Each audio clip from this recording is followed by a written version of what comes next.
আজ customer phone করে, কাস্টমারের প্রবলেম হচ্ছে এসি থেকে এক ফোঁটাও ঠান্ডা হাওয়া বেরোচ্ছে না। আর যে হাওয়াটা বেরোয় না, হাওয়াটাও বেরোচ্ছে না। ওই হাওয়ার যে স্পিড, সেই স্পিডও নেই, কারণ ফ্যানের মধ্যে অত্যাধিক নোংরা হয়েছে। আর এই যে কুলিং কয়েল খোলার পরে এরকম অবস্থা কুলিং কয়েলে। গত 2 বছরে একটাও জেট পাম্প সার্ভিসিং হয়নি, পুরো 2 বছর জেট পাম্প সার্ভিসিং ছাড়া চলে যায় এসিটা। কাস্টমার নিজে নিজে ফিল্টারটা ওয়াশ করে শুধু, এই হচ্ছে ব্যাপার। তোমরাই বলো, যদি এত পরিমাণ এসি নোংরা থাকে, তাহলে কি এসি থেকে ঠান্ডা হাওয়া বেরোয়, নাকি কোনো ঠান্ডা হয় এসিতে?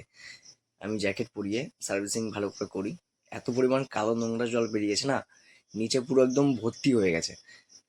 কিন্তু আউটডোরে এসে আমি যখন দেখি, আউটডোরের একদম পেছনে এত পরিমাণ নোংরা জমে আছে যে কিছু বলার নেই। এই নোংরাগুলো কি হয়, আউটডোর ফ্যান টানে। তাই আমি সবার ফার্স্টে গিয়ে কাস্টমার বাড়িতে গিয়ে আগে আউটডোর পরিষ্কার করার আগে আউটডোরের পরিবেশটাকে পরিষ্কার করে দিই।